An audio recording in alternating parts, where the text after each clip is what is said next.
नमस्कार, मैं अभिषेक कुमार आप सभी का स्वागत करता हूं रेलवे कैंपस से यूट्यूब चैनल पे। तो आप सभी को मेरा जय गुरु। तो यूनिट्स एंड मेजरमेंट में जैसा मैंने आपको कहा था कि क्रैश कोर्स डे 3 तक आपकी सारी चीज़ें कंप्लीट कर दी जाएगी। तो आज तीसरा डे है भाई, जो क्लास नंबर 3 से मैं आपको यहाँ पे लिखा हूँ।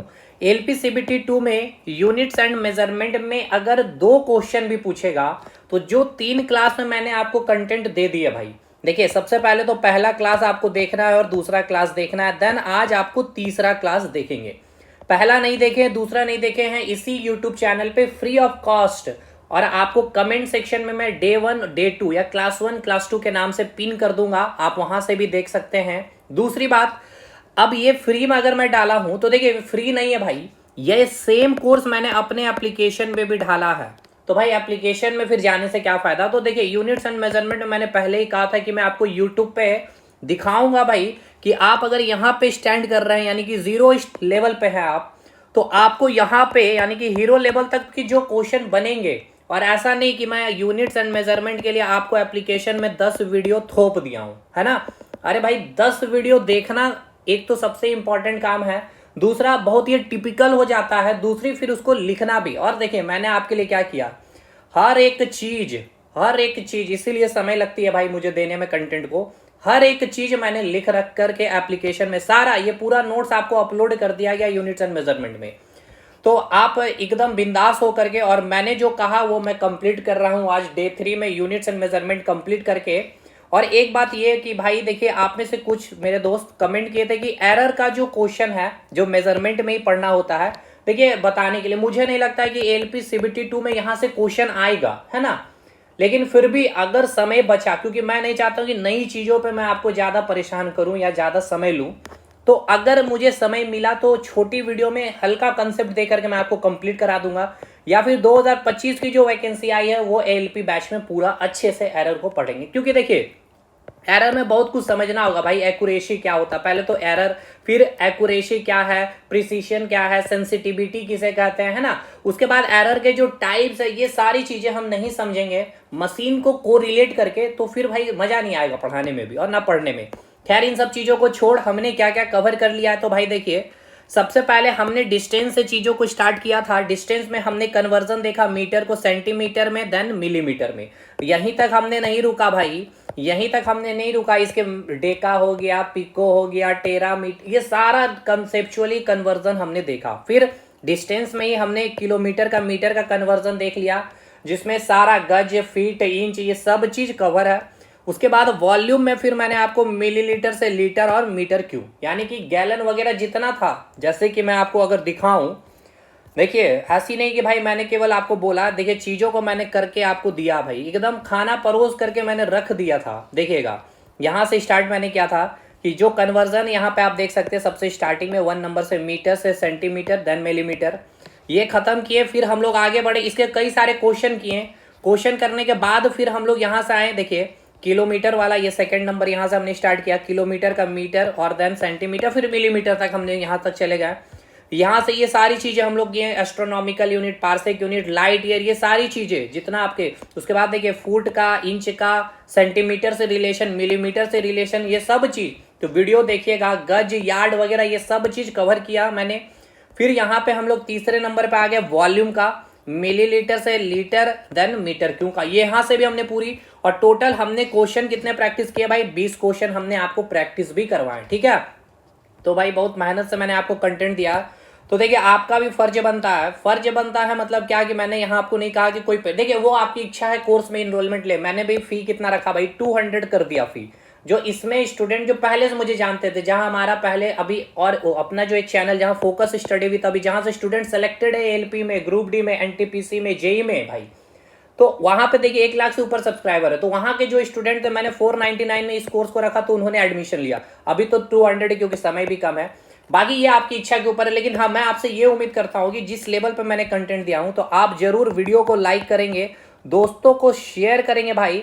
और शेयर अगर करते हैं ना, तो वो दोस्त आपको बस इतना तो बोलेगा मन ही मन कि भाई ये पहले ही वीडियो शेयर कर देते, या फिर मुझे ये चैनल पहले मिल जाता। यकीन मानिएगा भाई। और कमेंट सेक्शन में कोई डाउट है भरपूर मैं लेके, मैं हर कमेंट आपका दूर करूंगा। चलिए जो भी आपका डाउट है वो दूर करूंगा। चलिए आज हम लोग स्टार्ट करेंगे मास का कन्वर्जन देखने वाले, ठीक है। देखिए इसका कंटेंट आपको अपलोड कर दिया गया, मास का यहाँ से चीज है, देखिए सारी चीजें लिख दी गई है भाई, यानी कि केजी से ग्राम का कंसेप्ट हम लोग देखने वाले, ठीक है। चलिए हम लोग तो यहाँ से पीडीएफ से पढ़ेंगे नहीं, हर कुछ लिखेंगे, हर आपको मैंने हैंड रिटन लिख के अपलोड भी कर दिया। सोच लीजिए कितना हमें मेहनत लग रहा होगा चीजों को डिलीवर करने में। चलिए हमें पता है सर केजी, और केजी का कन्वर्जन कहाँ चलना है हमें, ग्राम के पास, ठीक है। तो जब बात होगी केजी से ग्राम को कन्वर्ट करने में, यानी कि जब हम केजी को ग्राम में कन्वर्ट करते हैं तो हम कितना से मल्टीप्लाई करते हैं, 10⁻³ से मल्टीप्लाई करते हैं। और जब ग्राम से केजी में आना होता है तो हम कितने से मल्टीप्लाई करते हैं, 10⁻³ से मल्टीप्लाई करते हैं। क्या कहा सर आपने, हमने ये कहा कि जब हम केजी से ग्राम में आ रहे होंगे तो हमें किससे मल्टीप्लाई करना होगा, 10⁻³ से मल्टीप्लाई करना होगा। और जब हमें ग्राम से केजी में आना होगा तो हमें किससे मल्टीप्लाई करना होगा, 10⁻³ से मल्टीप्लाई करना होगा। अच्छा एक चीज और, कुछ स्टूडेंट परेशान है डायमेंशन को लेके। भाई देखिए मैंने आपको एक से एक सुपर डायमेंशन करवाया है भाई यूनिट के साथ। देखिए जो टिपिकल है ना, जो समझ में नहीं आता, मैंने फॉर्मूला के साथ, यहाँ की आपका फॉर्मूला भी रिवाइज हो जाए, कैसे यूनिट निकाला हूं, कैसे डायमेंशन निकाला हूं, देख सकते हैं। हर चीज मैंने यहाँ पे रख दी है भाई, जो आपका क्वेश्चन पूछता है ना, देखिए ये सब क्वेश्चन आता है ना आपके एग्जाम में, ये सारे चीज मैंने करा है। तो भाई धैर्य रखिएगा। और एक बार देखिए अगर अच्छे से साइंस पढ़ना, देखिए मैं फिर से कहूंगा ये आपकी इच्छा है, क्योंकि आप लोग बड़े बड़े टीचर से ऑलरेडी पढ़ रखे हैं, ग्रुप डी के लिए भी पढ़े होंगे या पढ़ रहे होंगे, तो आपको मैं कहूंगा भाई कि एक बार साइंस हमारे साथ भी पढ़िए। फिजिक्स हो चाहे केमिस्ट्री हो चाहे बायोलॉजी है, आप कहिएगा वाकई मजा आ गया पढ़ के, ठीक है। चलिए यहाँ पे आगे बढ़ते हैं। ये हमारा कन्वर्जन क्लियर है। इट मीन्स हमने क्या बोला सर कि अगर हम केजी से ग्राम के पास आ रहे होंगे तो हमें किससे मल्टीप्लाई करना होगा, 1000 से मल्टीप्लाई करना होगा। यानी कि 1 kg को मैं पूछूं कितने ग्राम के बराबर होगा भाई, तो भाई सिंपल सी बात है, केजी से ग्राम में आना है तो केजी से ग्राम में आना तो हमें क्या करना होगा, 10⁻³ से मल्टीप्लाई करना होगा। यानी क्या हो जाएगा आपका, ये 1 का 1, मैंने क्या बोला था, जो नंबर होगा वो आप लिखिए। केजी को ग्राम में कन्वर्ट करना है तो आप 10⁻³ से मल्टीप्लाई करिए, ये बन जाएगा आपका ग्राम। यानी कितना हो गया, 1000 ग्राम। यानी पहला आपको पॉइंट याद रखना है कि 1 kg में कितना ग्राम, 1000 ग्राम, ठीक है। तो जस्ट अपोजिट आप लिख सकते हैं कि 1 ग्राम में कितना केजी, तो आप लिख सकते हैं कि नहीं, 10⁻³ kg। क्या कोई तकलीफ है यहाँ तक, बताइएगा। यहाँ तक कोई चीजें तकलीफ है, कोई तकलीफ नहीं। अच्छा क्विंटल का भी एक कंसेप्ट फटाफट याद करते चलिए। बात सुनते होंगे ना भाई, 1 क्विंटल, 2 क्विंटल, 3 क्विंटल, इस प्रकार से। तो 100 kg जो होता है ना, वो कितने की क्विंटल के बराबर होता है, 1 क्विंटल के बराबर होता है। एकदम याद करके बैठे रहिएगा, जो गांव में रह रहे होंगे उनको ये सब चीजें पता होगी, ठीक है। तो भाई क्लियर हो गया यहाँ से, 1 क्विंटल के बराबर कितना केजी, 100 kg। 1 क्विंटल के बराबर कितना, अगर मैं लिखूं 5 क्विंटल, यानी कि कितना केजी हो गया बताइएगा, 5 क्विंटल में कितना केजी हो गया, 500 kg हो गया। अब यही ग्राम में आपसे पूछ लेगा कि 5 क्विंटल इक्वल्स टू कितना ग्राम, ठीक है, कितना ग्राम, ये बताइए हमें। सिंपल है भाई, हम क्या करेंगे, 5 का 5 डायरेक्ट लिख देंगे, और क्विंटल से हमें पता है केजी में कैसे आया जाता है। कैसे आया जाता है भाई, 1 क्विंटल में कितना होता है, 100 kg होता है, तो 5 क्विंटल में कितना केजी हो जाएगा भाई, 500 kg हो गया, ठीक है। अब हम केजी से क्या ग्राम में नहीं आ सकते, बताइए। केजी से ग्राम में आने का क्या था भाई, 10⁻³ से मल्टीप्लाई। तो बस हम यहाँ पे अब क्या कर देंगे, 500 × 10⁻³, इतना आपका ग्राम, यानी कितना हो गया भाई, 5 × 10⁵ ग्राम। समझ में आया, हमने क्या बोला, हमने बोला कि 5 क्विंटल। चलिए फिर से एक बार हम लोग बनाएंगे। देखिए मेन मकसद एवरेज, और एवरेज से भी जो बिलो है, देखिए कोई कमजोर होता नहीं है, बस प्रैक्टिस नहीं होता, कंसेप्ट नहीं होता, इसके अलावा तेज कोई होता नहीं है, और बाकी सभी तेज भी होते हैं। देखिए 5 क्विंटल इक्वल्स टू, मैंने पूछा क्या, कितना ग्राम के बराबर है, ठीक है, कितना ग्राम होगा ये बताइए। तो हमें भाई ग्राम के बारे हमने तो आपको बताया नहीं, हमने आपको क्या बताया सर, हमने ये बताया कि 1 क्विंटल में कितना केजी होता है सर, 100 kg होता है, हमने यही बताया। आपके पास 5 क्विंटल है तो 5 क्विंटल आप लिख दीजिए, तो 5 क्विंटल में कितना केजी हो जाएगा सर, 500 kg हो जाएगा। यानी कि 5 क्विंटल इक्वल्स टू 500 kg आप लिख सकते हैं। यानी ये 5 क्विंटल की जगह आप क्या लिख सकते हैं, 500 kg लिख सकते हैं, लिख सकते हैं कि नहीं, बिल्कुल। तो भाई अब सिंपल सा क्वेश्चन हो गया ना, क्या कि केजी को क्या आप ग्राम में बदल नहीं सकते हैं, बिल्कुल बदल सकते हैं सर। 500 लिखिएगा, 10⁻³ से मल्टीप्लाई करिएगा, यानी कि 5 × 10⁵ ग्राम, यानी कि 5 क्विंटल इक्वल्स टू कितना हो गया, 5 × 10⁵ ग्राम, ठीक है। यहां तक बताइए, कोई डाउट। चलिए भाई आगे बढ़ते हैं अब हम लोग, नेक्स्ट आगे बढ़ते हैं। क्विंटल का कंसेप्ट क्लियर हो गया, ठीक है। चलिए आगे बढ़ते हैं, आगे देखते हैं हम लोग, इसी मास में ही बहुत सारी चीजें हमें और भी देखनी है। देखिए मास में अगर आगे बात किया जाए तो कुछ वैल्यू आपको याद रखना होगा, जैसे कि पृथ्वी का द्रव्यमान आपसे पूछ लिया जाता है, ठीक है। यानी कि पृथ्वी का द्रव्यमान इंग्लिश में क्या कहेंगे भाई, मास ऑफ अर्थ, ठीक है, मास ऑफ अर्थ। तो ये मास ऑफ अर्थ कितना होता है याद रखेंगे सभी कोई, 6 इंटू 10⁻24 kg, ठीक है। अप्रॉक्स में लिख दे रहा हूं, अप्रॉक्स में याद रखिएगा 6 इंटू 10⁻24 kg। अब ये ग्राम में क्या करेंगे भाई, केजी को ग्राम में कन्वर्ट करने के लिए 10⁻3 से मल्टीप्लाई कर देंगे, यानी कि 10⁻27 क्या हो जाएगा आपका ग्राम, है ना। क्योंकि केजी से हमें ग्राम में आना होता है तो हम क्या करते हैं 10⁻3 से मल्टीप्लाई करते हैं। पहला ये हो गया। दूसरा आपको याद रखना है सूर्य का भी द्रव्यमान, सूर्य का द्रव्यमान यानी कि मास ऑफ सन, ठीक है, मास ऑफ सन।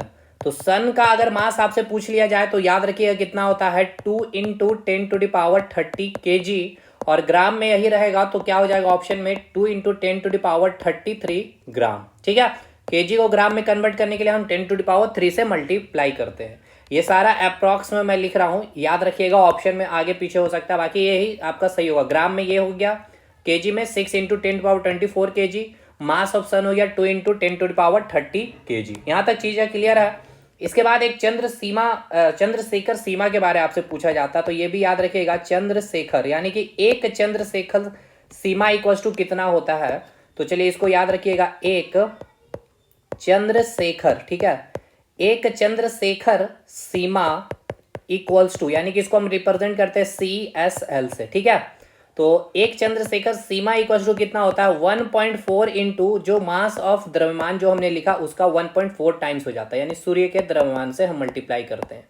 तो ये सब डायरेक्ट एग्जाम में पूछेगा आपसे, क्वेश्चन ऐसे पूछेगा चंद्रशेखर सीमा जो है किसकी यूनिट है, तो याद रखिएगा किसकी यूनिट है, किसकी मात्रक है, तो द्रव्यमान की इकाई है, ठीक है। किसकी यूनिट है भाई, mass of, unit of mass है, ठीक है। किसकी यूनिट है ये भाई, यूनिट ऑफ मास है, किसकी है, यूनिट ऑफ मास। क्लियर है। हमने क्या क्या बताया, देखिए सबसे पहले याद रखना है मास ऑफ अर्थ हो गया 6 इंटू 10⁻24 kg, मास ऑफ सन हो गया आपका 2 इंटू 10⁻30 kg। एक चंद्रशेखर सीमा जो आपकी किसकी इकाई होती है, चंद्रशेखर द्रव्यमान या फिर आप कहेंगे मास की, कितनी होती है वैल्यू 1.4 इंटू मास ऑफ सन, ठीक है। यहाँ क्लियर है। एक क्विंटल से और भी आपको मीट्रिक टन का मैं आपको रिलेशन याद करवा देता हूँ, वेरी वेरी इंपॉर्टेंट है।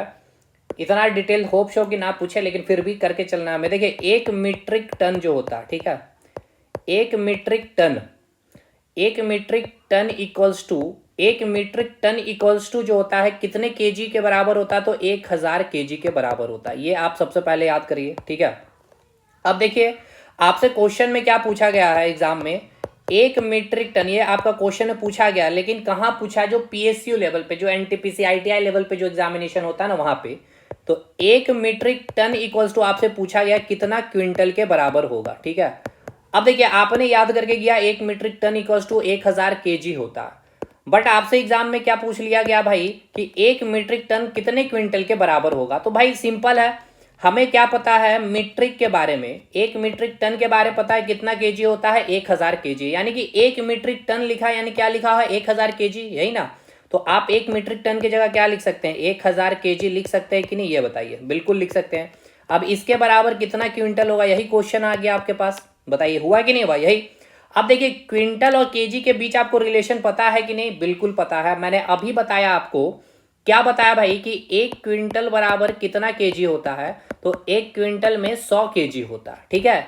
एक क्विंटल में कितना केजी होता है, 100 kg होता है। अभी मैंने बताया एक क्विंटल में कितना केजी होता है, 100 kg होता है। और आपसे क्वेश्चन में क्या पूछा 1000 kg, तो चलिए यहाँ पे 1000 हम लोग कर लेते हैं। इसको 1000 करने के लिए आपको 10 से मल्टीप्लाई करना होगा, तो ये क्या हो गया आपका 1000 kg। अगर आप इधर 10 से मल्टीप्लाई किए तो इधर भी आप 10 से मल्टीप्लाई करेंगे, तो ये कितने क्विंटल के बराबर हो गया, 10 क्विंटल के बराबर हो गया, ठीक है। यानी कि आपका आंसर आ गया कि नहीं आया, देखिए 1000 kg जो है कितने क्विंटल के बराबर हो गया, 10 क्विंटल के बराबर हो गया। कितने क्विंटल के बराबर, 10 क्विंटल के बराबर। यही 1000 kg को आप क्या लिख सकते हैं सर, एक मीट्रिक टन भी लिख सकते हैं। यानी कि एक मीट्रिक टन कितने क्विंटल के बराबर हो गया, 10 क्विंटल के बराबर हो गया। आ गया आपका आंसर भी, यानी कितने क्विंटल हो गया, 10 क्विंटल। तो ये एग्जाम में आप करना तब सीखेंगे जब आपको पता होगा कि एक मीट्रिक टन में केजी कितना होता है। दूसरा आपको पता होना चाहिए कि केजी में क्विंटल का रिलेशन, कि एक क्विंटल में कितना केजी होता है। यहां तक क्लियर है भाई। अब जैसे कि कैरेट वगैरह, अगर सोना वगैरह का आपको ने देखा होगा, कैरेट में ही हम उसको मेजरमेंट करते हैं, ठीक है। तो एक कैरेट में कितना ग्राम, ये भी याद रखिएगा, 0.2 ग्राम होता है। और मिलीग्राम में इसको 1000 से मल्टीप्लाई कर दीजिए तो 200 मिलीग्राम हो जाएगा, ठीक है, 200 मिलीग्राम हो जाएगा। तो ये भी आप एक डाटा याद कर लेंगे। यहां तक चीजें खत्म होती है, यानी यहां तक क्लियर है। अब चलिए कुछ क्वेश्चन प्रैक्टिस करते हैं क्वेश्चन नंबर 21 से, ठीक है। 20 क्वेश्चन हमने प्रैक्टिस कर रखा है, क्वेश्चन 21 हम लोग लगा लेते हैं। चलिए 21वां क्वेश्चन मैं आपको दे रहा हूं कि आप हमें बताइए 1 पिकोग्राम, ठीक है, 1 पिकोग्राम इक्वल्स टू कितना केजी होगा, ये हमें बताना, ठीक है। 1 पिकोग्राम इक्वल्स टू कितना केजी होगा। तो भाई सिंपल है, पहले एक है तो सॉल्यूशन पे चलिए हम लोग आते हैं। एक का एक मैंने लिख दिया। पीको को हम लोग क्या लिखते हैं, पहले ये बताइए, पीको को हम लोग क्या लिखते हैं, 10⁻⁻12 लिखते हैं। देखिए ये सारा चीज मैंने आपको कराया था कि नहीं, ये सब देखिएगा आप कंटेंट में जाइए, आप एक बार जाके सारा चीज को फॉलो करिए। देखिए यहाँ पे सारा मैंने बताया, टेरा, जीगा, मेगा, डेका, हेक्टो, सेंटी, ये सारा कुछ। तो देखिए पीको के बारे कितना है, 10⁻⁻12, ठीक है। पीको इक्वल्स टू क्या लिख सकते हैं सर, 10⁻⁻12 लिख सकते हैं। तो चलिए यहाँ पे हम लोग आ जाते हैं अपने क्वेश्चन पे, 10⁻⁻12, ठीक है, 10⁻⁻12, यानी कि एक पीको इक्वल्स टू हम क्या लिख सकते हैं, 10⁻⁻12 लिख सकते हैं, ठीक है। तो एक इक्वल्स टू 10⁻⁻12, ये क्या लिख देंगे हम लोग, ग्राम, ठीक है, ग्राम इक्वल्स टू, अब हो गया आपका इजी क्वेश्चन, कितना केजी का बराबर है भाई। तो सिंपल सी बात है, ये नंबर पूरा लिखे 1 × 10⁻⁻12। आपको अभी मैंने बताया था कि ग्राम से केजी में अगर आना होता तो हम क्या करते हैं, 10⁻³ से मल्टीप्लाई करते हैं। देखिए यहाँ पे अगर हमें ग्राम से अगर हमें केजी आना तो 10⁻³ से मल्टीप्लाई करते हैं। तो बस 10⁻³ से मल्टीप्लाई कर देंगे तो ये किस में कन्वर्ट हो जाएगा, आपका ग्राम में। तो वैल्यू कितना आ जाएगा, 10⁻⁻15 ग्राम, ठीक है। यानी एक पिकोग्राम इक्वल्स टू कितना, सॉरी ग्राम नहीं, ग्राम को हम लोग केजी में कन्वर्ट कर लेंगे, ठीक है। क्या हो गया, ये हो गया आपका केजी में कन्वर्जन, यानी कि 10⁻⁻15 केजी के बराबर हो जाएगा, ठीक है ना। यानी कि एक पिकोग्राम हमने कैसे लिया, तो देखिए एक का एक मैंने लिख दिया पहले, ये एक जो था आपका, इस एक को मैंने एज इट इज यहां लिख दिया। पिको इक्वल्स टू कितना होता है, 10⁻⁻12 होता है। ये ग्राम को मैंने एज इट इज ग्राम लिख दिया। आपसे पूछा गया कितना केजी के बराबर, तो ग्राम को केजी में कन्वर्ट करने के लिए हम क्या करते हैं, 10⁻⁻³ से मल्टीप्लाई करते हैं। तो यहाँ पे देखिए 10⁻³ से हमने मल्टीप्लाई कर दिया तो कितना वैल्यू आ गया, 10⁻⁻15 केजी। एक अगला क्वेश्चन और लेते हैं, क्वेश्चन नंबर 22, ठीक है। इसके बाद आगे बढ़ेंगे हम लोग। क्वेश्चन आपको दिया गया है कि 1 टेराग्राम, ठीक है, 1 टेराग्राम में कितना केजी होगा। तो ये भी मैंने बताया था। चलिए सॉल्यूशन पे आते हैं।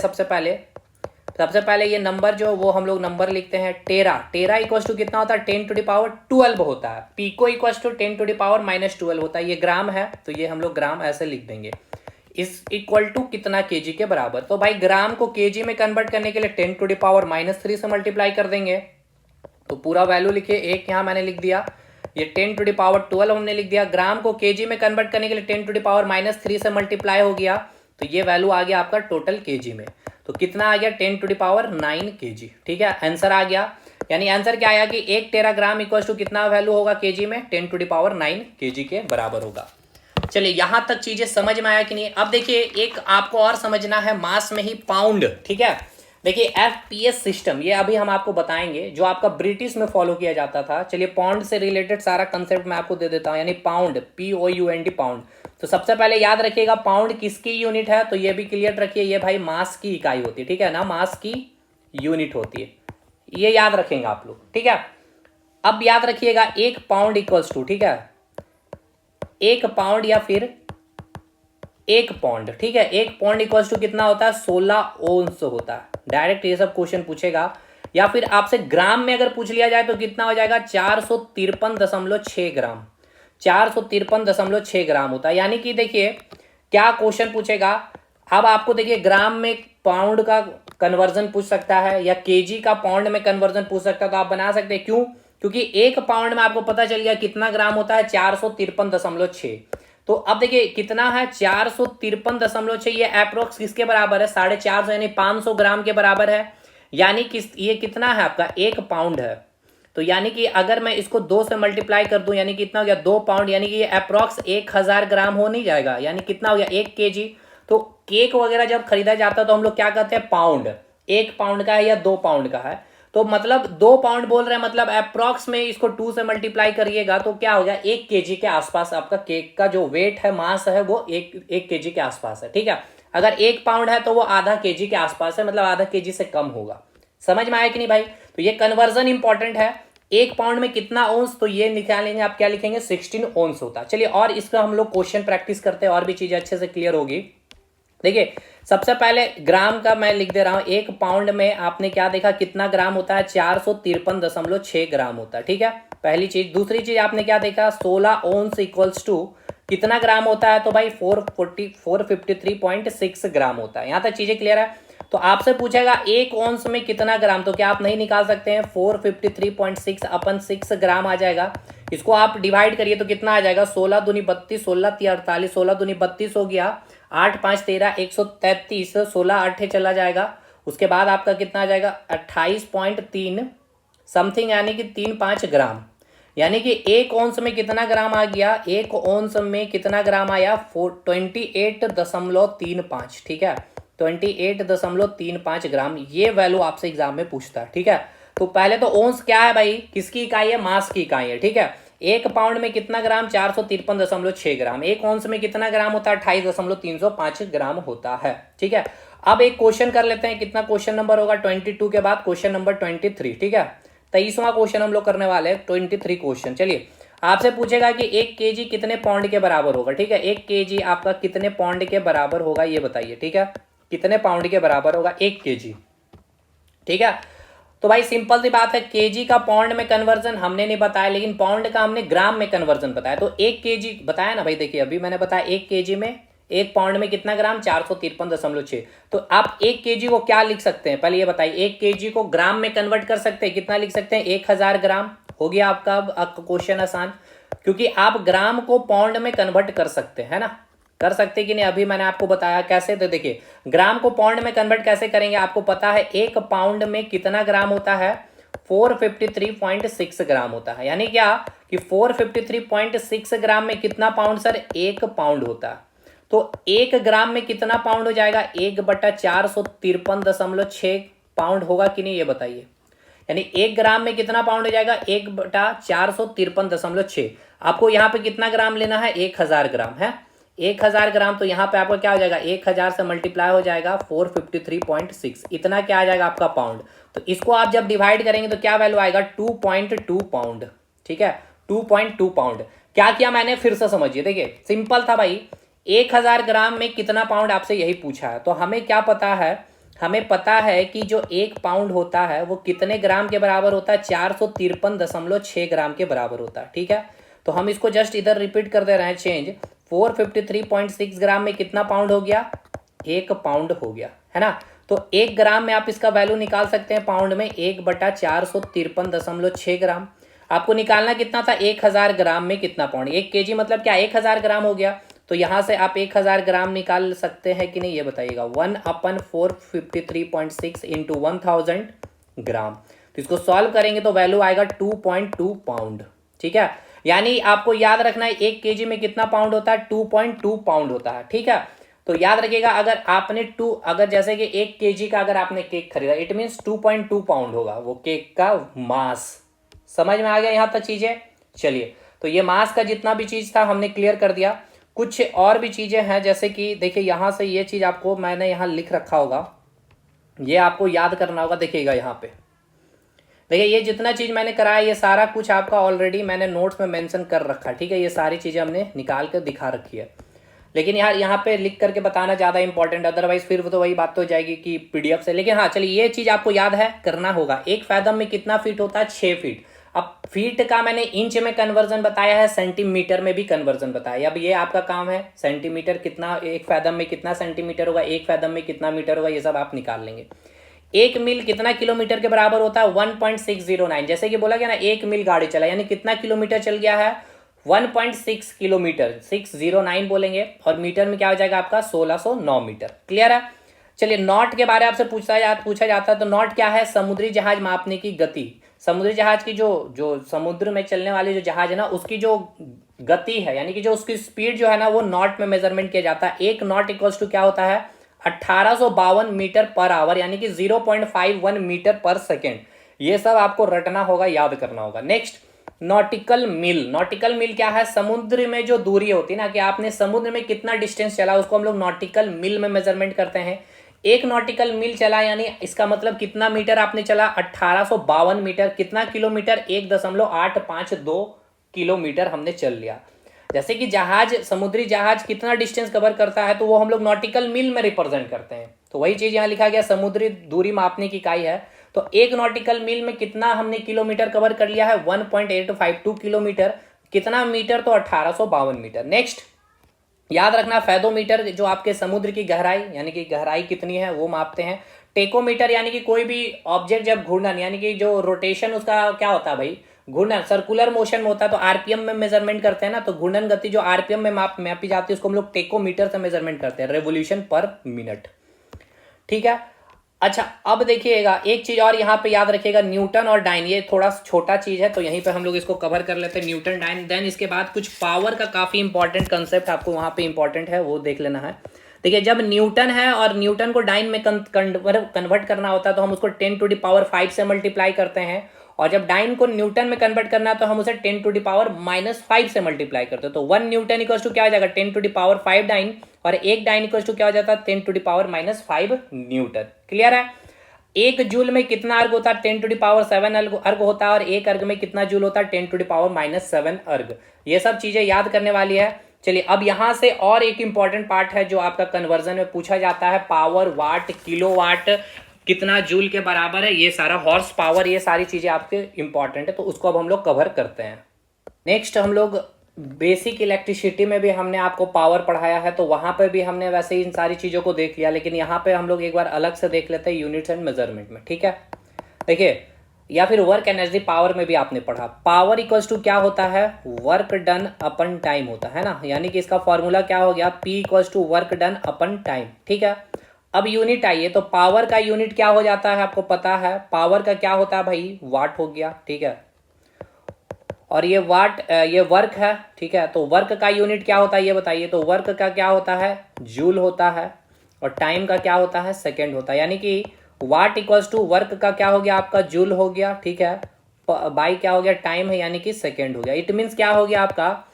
एक वाट इक्वल्स टू क्या आ गया आपका? एक watt equals to 1 joule per second. आप लिख सकते हैं कि नहीं? वेरी वेरी इंपॉर्टेंट ये लाइन है। ठीक है, यानी आप यहां से और क्या चीजें लिख सकते हैं? इस सेकेंड को इधर अगर ले आएंगे, ठीक है, तो क्या हो जाएगा? 1 watt second, 1 watt second equals to कितना जूल? ये आपसे क्वेश्चन पूछता है, तो कितना जूल? 1 जूल के बराबर। तो ये वेरी वेरी इंपॉर्टेंट लाइन है, ये दोनों काफी इंपॉर्टेंट लाइन होगा। ठीक है, तो देखिए, सबसे पहले हमने क्या बता दिया? 1 वाट इक्वल्स टू, तो वाट कैसे आया? पहले देखिए, पावर इक्वल्स टू क्या होता है? वर्क डन अपन टाइम होता है। ठीक है, पावर की बात की जाए यूनिट तो क्या हो गई भाई? वाट। वर्क या क्या एक एनर्जी है, यानी कि एसआई यूनिट जूल हो गई। टाइम की एसआई यूनिट क्या हो गई? सेकंड हो गई। तो 1 वाट इक्वल्स टू हम क्या लिख सकते हैं? 1 जूल पर सेकंड। अब हमने सेकंड को इधर मल्टीप्लाई कर दिया, तो 1 वाट सेकंड में कितना जूल होता है? 1 जूल होता है। अब देखिए, क्वेश्चन क्या आपसे पूछा गया था? क्वेश्चन नंबर अभी क्या होगा हम लोगों का? 24। ठीक है, क्वेश्चन 24 देखिएगा, इसी पे बेस्ड आपका क्वेश्चन पूछा गया है। क्वेश्चन पूछा गया कि 100 वाट जो है, 100 वाट नहीं लेंगे हम लोग, चलिए ले रहे हैं हम लोग कितना? 20 वाट। ठीक है, कुछ भी आपसे पूछा जा सकता है, हालांकि 100 वाट इजी हो जाएगा, वो पूछा भी गया था, इजी है। हम लोग ले रहे हैं 100 वाट। ठीक है, 100 वाट जो सेकेंड है वो कितने जूल के बराबर होगा, ये आपसे एग्जाम में पूछा गया था। अब बहुत सारे स्टूडेंट कंफ्यूज है, 100 वाट सेकेंड इक्वल टू कितना जूल, ये कैसे आ गया? तो भाई कुछ नहीं है, देखिए यहां आपको पता है कि 1 वाट सेकेंड कितने जूल के बराबर होता है, तो भाई 1 जूल के बराबर होता है। तो यहाँ पे कितना आपका है? 20 वाट सेकेंड, है ना। तो 20 वाट सेकेंड किसके बराबर? यहाँ पे कितने से मल्टीप्लाई किया आपने? 20 से। तो यहाँ भी आप 20 से मल्टीप्लाई करेंगे तो कितने जूल के बराबर हो गया आपका? 20 जूल के बराबर हो गया। ठीक है, समझ में आया? यानी कि ये आया कैसे ये रिलेशन, तो ये समझिए, यहां से हमने निकाला था। ये रिलेशन कैसे आया सर? तो हमें पता है power equals to work done upon time होता है ना, यही हमने पढ़ा है। तो 1 वाट इक्वल्स टू क्या हो गया? 1 जूल पर सेकेंड हो गया। तो बस सेकेंड को हमने यहां से मल्टीप्लाई करके ये डिराइव कर लिया। क्लियर है? बहुत इंपॉर्टेंट आपका क्वेश्चन था ये। चलिए आगे बढ़ते हैं अब हम लोग। अब बहुत इंपॉर्टेंट चीज है, देखिए आपने अभी क्या देख लिया? 1 वाट सेकेंड। अब यहां से देखिएगा, अच्छा चीज आपका बाहर निकल रहा होगा। 1 वाट सेकेंड इक्वल्स टू कितना जूल होता है? तो 1 जूल होता है। ठीक है, कितना होता है, 1 जूल होता है। अब यहाँ पे यही बात अगर आपसे लिखे, देखिए यहाँ पे मैंने क्या लिखा, 1 वाट सेकेंड इक्वल्स टू, ठीक है, 1 watt second equals to 1 joule. अब मैं लिख रहा हूं 1 वाट आवर, यानी आवर हो गया यानी कि घंटा। तो भाई सिंपल सी बात है, अगर यहाँ सेकंड के जगह हम घंटा लिख रहे हैं तो 1 घंटे में कितने सेकंड आ जाएगा बताइएगा। 1 घंटे में इसको हम लिख सकते हैं इस प्रकार से, 1 वाट 3600 सेकंड। ये कैसे हुआ ये बताइए पहले। देखिए हमें पता होना चाहिए कि जो 1 घंटा होता है इसमें कितने सेकंड के लिए, पहले कितने मिनट होते हैं ये बताइए। 1 आवर में कितना होता है, 60 मिनट होता है, ठीक है। और 1 आवर में कितना सेकंड हो जाएगा भाई, तो 3600 सेकंड हो जाएगा, ठीक। और अगर आपसे पूछ लिया जाए 1 मिनट में कितना सेकंड, तो 60 सेकंड। ये सब चीज़ आपको पता है ना। देखिए मैंने क्या बोला, ये 1 घंटे में कितना मिनट होता है, 60 मिनट होता है। और 1 घंटे में कितना सेकंड, तो 3600 सेकंड, ठीक है। तो देखिए यहाँ पे था 1 watt second equals to 1 joule के बराबर होता है, ये अभी आपने देखा। अब यहाँ पे क्या कर दिया गया, 1 वाट आवर कर दिया गया। तो भाई आवर अगर है तो हमें ये बताइए, इस आवर को अगर सेकेंड में कन्वर्ट करना है तो देखिए आवर को अगर सेकेंड में कन्वर्ट करना है तो हमें 3600 से मल्टीप्लाई करना होगा। तो देखिए यहाँ पे 1 वाट एज इट इज मैंने लिखा, ये जो आपका 1 वाट है वही मैंने लिख दिया 1 वाट। ये आपका इंटू का है साइन, इंटू हमको सेकंड में कन्वर्ट करना है तो ये आवर को सेकंड में कन्वर्ट करने के लिए हम क्या करेंगे, 3600 से मल्टीप्लाई करेंगे। तो 3600 से मल्टीप्लाई कर दिए, यहां तक कोई दिक्कत, कोई दिक्कत नहीं। यानी आपका वैल्यू क्या आ गया देखिएगा यहाँ पे।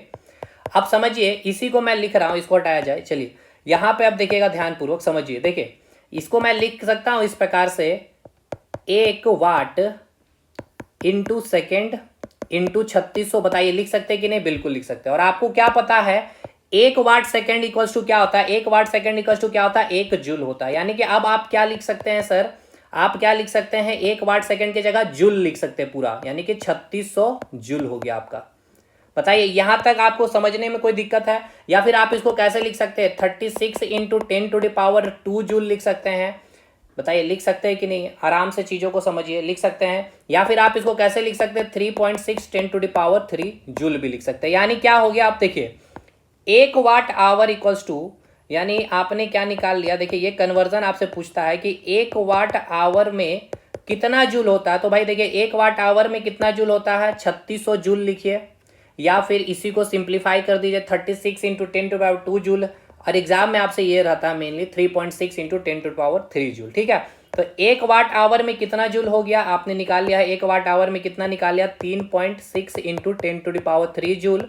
या फिर और क्या आप लिख सकते हैं, 36 इंटू 10⁻² जूल। और आप क्या लिख सकते हैं सर, 3600 जूल। देखिए समझ में आया, ये काफ़ी इंपॉर्टेंट पॉइंट है, ये सब आपके एग्जाम में रहेगा क्वेश्चन, ठीक है। पिछले साल भी था, इस साल भी रहेगा। यहाँ तक चीज़ें समझ में आई कि नहीं ये बताइएगा, ये रिलेशन याद रखिएगा। अब देखिए एक चीज़ अब आपको यहाँ पे और मैं आपको बता देता हूँ कि देखिए 1 किलो वाट जो होता है, ठीक है, 1 किलो वाट जो होता है कितने वाट के बराबर होता है, ठीक है। 1 किलो वाट जो होता है आपका 1000 वाट के बराबर होता है। समझिए कैसे हुआ। देखिए एक पहले लिखिए, 1 की जगह मैंने 1 लिख दिया, किलो का मतलब क्या हो गया भाई, 1000 हो गया, ठीक है। ये वाट का क्या लिख दिया मैंने, वाट लिख दिया, तो हो गया ना। तो अगर मैं पूछ लूं कि 1 किलो वाट कितने वाट के बराबर है, तो भाई 1000 वाट के बराबर हुआ कि नहीं हुआ ये बताइएगा, ठीक है। चलिए तो ये आप एक याद रखिएगा, 1 किलो वाट में कितना 1 किलो वाट में कितना वाट होता है, 1 किलो वाट में कितना वाट होता है, तो 1000 वाट होता है, ठीक। चलिए अब यहां से आपका क्वेश्चन बनेगा, एक तो ये आपका इंपॉर्टेंट हो गया इक्वेशन। चलिए अब यहाँ पे 1 वाट आवर में आपने निकाल लिया, ठीक है। यहाँ पे आपने क्या निकाला, 1 वाट आवर में कितना जूल निकाला है, 3.6 10⁻³ जूल निकाला है। अब आपसे एग्जाम में पूछता है कि आप बताइए कि 1 किलो वाट आवर में, ठीक है, कितना जूल होगा। तो क्या कोई टिपिकल काम है, बिल्कुल नहीं। देखिए 1 का 1 आप पहले लिखिए, ठीक है। किलो वाट आवर है तो भाई किलो वाट को आप वाट में चेंज कर सकते हैं कि नहीं, बिल्कुल कर सकते हैं। आपको अभी मैंने बताया है कि किलो वाट को सर वाट में कन्वर्ट करने के लिए हम 1000 से मल्टीप्लाई करते हैं, ठीक है। तो चलिए हम यहाँ पे क्या करेंगे, 1000 से मल्टीप्लाई कर देंगे तो ये क्या हो जाएगा, आपका वाट हो जाएगा। अब आपके दिमाग में ये आना चाहिए कि सर वाट में क्यों कन्वर्ट किया गया, क्यों, क्योंकि हमें पता है कि 1 वाट आवर में कितना जूल होता है, 3.6 10⁻³ जूल होता है। ये आवर है तो यहाँ पे हम एज इट इज आवर लिख देंगे। तो अब देखिए, अब आपको ये मिल गया क्या, 1000 वाट आवर।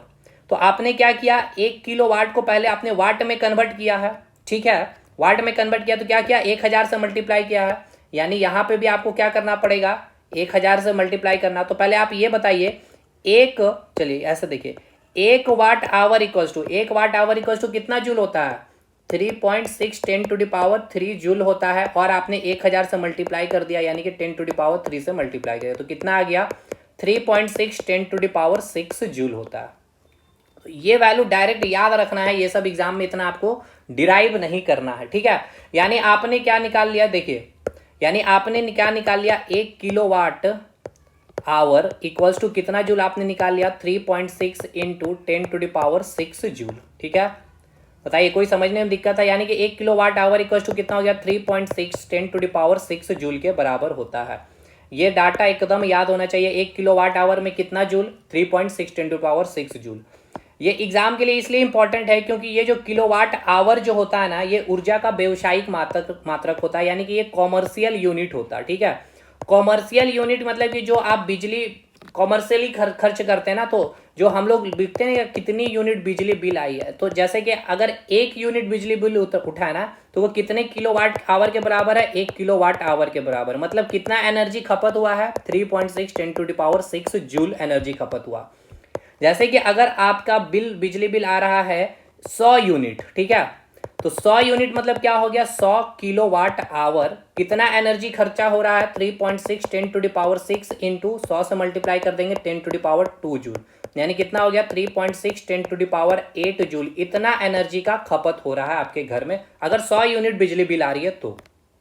यहाँ तक चीजें समझ में आई कि नहीं, ये बताइएगा। यहाँ तक चीजें क्लियर है, ये आपको समझ में आया कि कैसे कन्वर्जन हुआ, 1 kilowatt hour equal to 3.6 joule. एक बार और इसको हम एक और अलग तरीके से आपको कर देते हैं, हो सकता है शायद आपको डाउट होगा। देखिए, क्वेश्चन आपको क्या बोला था कि 1 किलोवाट, ठीक है, 1 किलोवाट आवर इक्वल्स टू कितना जूल होगा, ये आपको पूछा गया था, ठीक है, यही पूछा गया था क्वेश्चन में। तो चलिए भाई, इसको सिंप्लीफाई करते हैं, 1 का हमने 1 लिख दिया है, इस किलोवाट को अगर मुझे वाट में कन्वर्ट करना तो हम 1000 से इसको मल्टीप्लाई करेंगे, तो ये क्या बन गया, आपका वाट बन गया, ठीक है। आवर को अगर मैं सेकंड में कन्वर्ट कर दूं तो क्या करना होगा सर, 3600 से मल्टीप्लाई करना होगा, ये आपका हो गया 3600 सेकंड। अब देखिए, इसको हम क्या कर रहे हैं, इसको सिंप्लीफाई कर रहे हैं, इधर आपका 1000 और इधर 3600, यानी कितना हो गया, 36 इंटू 10⁵ वाट सेकेंड हुआ कि नहीं हुआ, ये बताइएगा।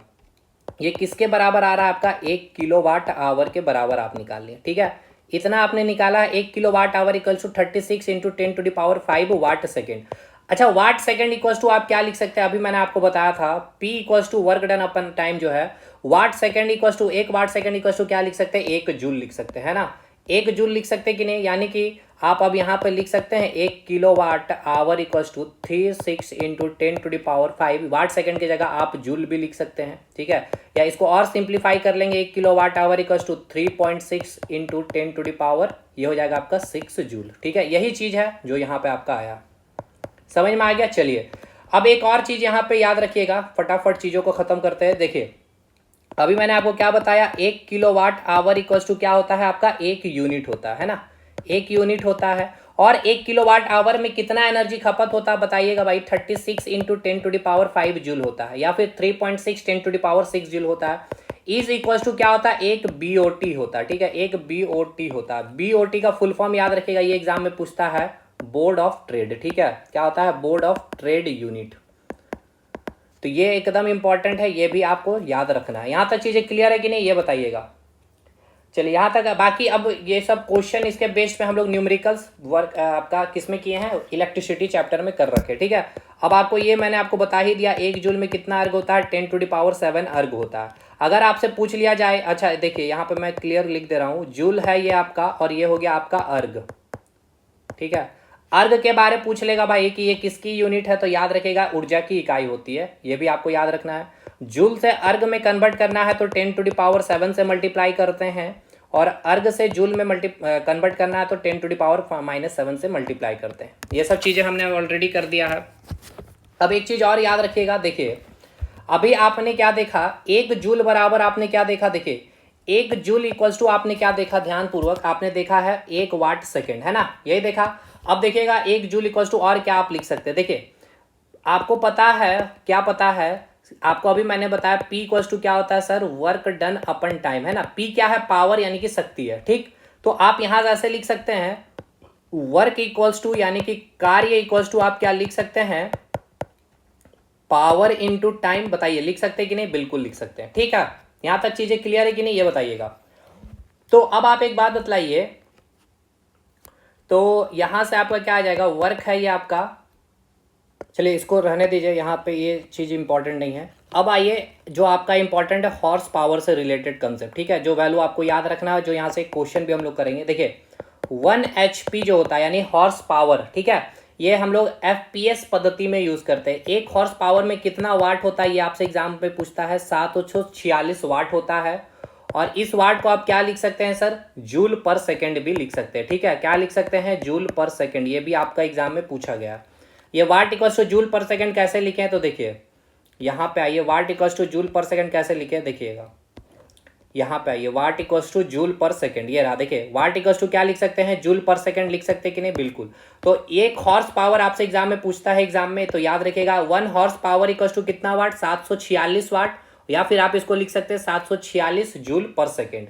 क्वेश्चन 25 लास्ट क्वेश्चन है, और ये पूरा का पूरा कन्वर्जन आपका खत्म हो जाएगा। देखिए क्वेश्चन क्या बोला गया, आपसे पूछा गया है कि ये डायरेक्ट याद भी रखिएगा, ये आपसे पूछता है कि 1 किलोवाट में कितना हॉर्स पावर होता है, ठीक है। 1 किलोवाट इक्वल टू कितना हॉर्स पावर। तो देखिए हॉर्स पावर का रिलेशन मैंने वाट से बताया है, तो सिंपल सी बात है, पहले 1 किलोवाट को वाट में कन्वर्ट कर लेते हैं। चलिए सॉल्यूशन करते हैं। 1 किलोवाट को यानी कि किलोवाट को हम वाट में कन्वर्ट करने के लिए करते हैं 1000 से मल्टीप्लाई करते हैं, यानी 1000 वाट इक्वल्स टू कितना हॉर्स पावर आ गया आपका क्वेश्चन। अब ये ठीक है, आपको क्या पता है सर कि 1 हॉर्स पावर में कितना वाट होता है, 746 वाट होता है, यही होता है। तो आप इसको ऐसे लिख सकते हैं 746 वाट में कितना हॉर्स पावर होगा, तो 1 हॉर्स पावर होगा। तो 1 वाट में कितना हॉर्स पावर हो जाएगा, 1/7, सॉरी कितना हॉर्स पावर हो जाएगा, 1 वाट में 746 हॉर्स पावर हो जाएगा, है ना। और कितना वाट में आपको निकालना, 1000 वाट में निकालना, तो 1000 वाट में कितना हॉर्स पावर हो जाएगा, 1/746 इंटू 1000 हॉर्स पावर। तो इसको जब आप सॉल्व करते हैं तो वैल्यू आता है 1.34 हॉर्स पावर। तो ये एकदम डायरेक्ट याद रखिएगा, क्या याद रखना है कि 1 किलोवाट में कितना हॉर्स पावर होता है, 1.34 हॉर्स पावर होता है, ठीक है। 1 किलोवाट या 1000 वाट भी बोल सकते हैं, 1.34 हॉर्स पावर के बराबर होता है, ठीक है। तो चलिए ये मेजरमेंट का पार्ट पूरा खत्म है। अब इसके बाद देखिए एसआई यूनिट और वीमा जो चीज बचा हुआ है, तो वीडियो की लेंथ काफी लंबी हो गई है, नेक्स्ट डे 4 में चीजों को खत्म किया जाएगा। इसको पहले यहां से हम लोग देखिए हालांकि सारी चीजें हमने एकदम सिस्टमैटिक वे में रखा है कि देखिए 1 नंबर से जब हमने डिराइव किया फिजिकल क्वांटिटी को, ये हम लोग पढ़ेंगे आगे क्या होता नहीं, ये सारी चीजें हम लोग देखेंगे। तो देखिए सबसे पहले स्पीड का फॉर्मूला रिवाइज हो जाएगा आपका, इसका यूनिट क्या है ये रिवाइज हो जाएगा, डायमेंशन कैसे निकालेंगे ये हो जाएगा, फिर वेलोसिटी आ जाएंगे, डिस्प्लेसमेंट अपन टाइम, ये सारी चीजें ये हम लोग देख लेंगे, ठीक है। एक्सेलरेशन, देखिए ये सब चीजें इतनी बड़ी चीजें नहीं है, आप खुद से भी अगर नोट्स को आप पढ़ लेंगे तो ये हो जाएगा। संवेग, ये सारा चीज आपका, ठीक है, फॉर्मूला भी, ताकि न्यूमेरिकल्स में आप यूज कर पाएंगे, और इसका यूनिट क्या है और इसका डायमेंशन। जैसे कि अब इम्पल्स, तो इम्पल्स का फॉर्मूला क्या होता है, फोर्स इंटू टाइम। तो यूनिट क्या हो गया, फोर्स का न्यूटन हो गया, टाइम का सेकेंड हो गया। आप न्यूटन की जगह क्या लिख सकते हैं, केजी मीटर पर सेकंड स्क्वायर भी, तो इसको और सिंप्लीफाई कर सकते हैं। यहां से आप फिर आप डायमेंशन निकाल लेंगे। डायमेंशन में आपको पता है जब मास रहेगा तो आप मास को क्या लिखते हैं, एम से रिप्रेजेंट करते हैं, ये मैंने बता रखा है। लेंथ को आप किससे लिखते हैं, एल से लिखते हैं। टाइम को किससे लिखते हैं, टी से लिखते हैं। टेम्परेचर रहेगा तो थीटा से, करंट रहेगा तो ए से रिप्रेजेंट करते हैं। ये सारी चीजें हमने बता रखी है, तो ये सब चीजें कर लेंगे।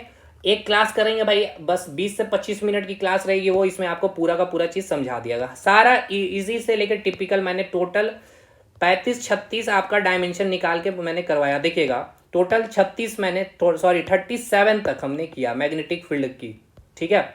तो इलेक्ट्रिसिटी चैप्टर का भी मैंने ले लिया है, मास वेट डेंसिटी का भी ले लिया है, स्पीड एंड वेलोसिटी भी ले लिया है, वर्क एनर्जी पावर का भी मैंने सारा कुछ ले लिया, ठीक है। बाकी इसका जो स्टार्टिंग जो आप एसआई यूनिट एफपीएस जो आप लोग खोज रहेंगे, ये रहा पाए, यहाँ से चीजें हम लोग देख लेंगे। सारा नोट्स, ये सारा नोट्स आपका अपलोड हो गया है एप्लीकेशन में एज इट इज, ये सारी चीजें भी इस प्रकार से सारा चीज अपलोड कर दिया गया है। और ये हैंड रिटन नोट्स भी जो आपको दिख रहा है, ठीक है, ये भी आपका अपलोड कर दिया गया, जो अभी मैंने पढ़ा ये सब कुछ यहाँ पे लिखा हुआ, ठीक है। चलिए मिलते हैं हम लोग नेक्स्ट वीडियो में, तब तक के लिए धन्यवाद।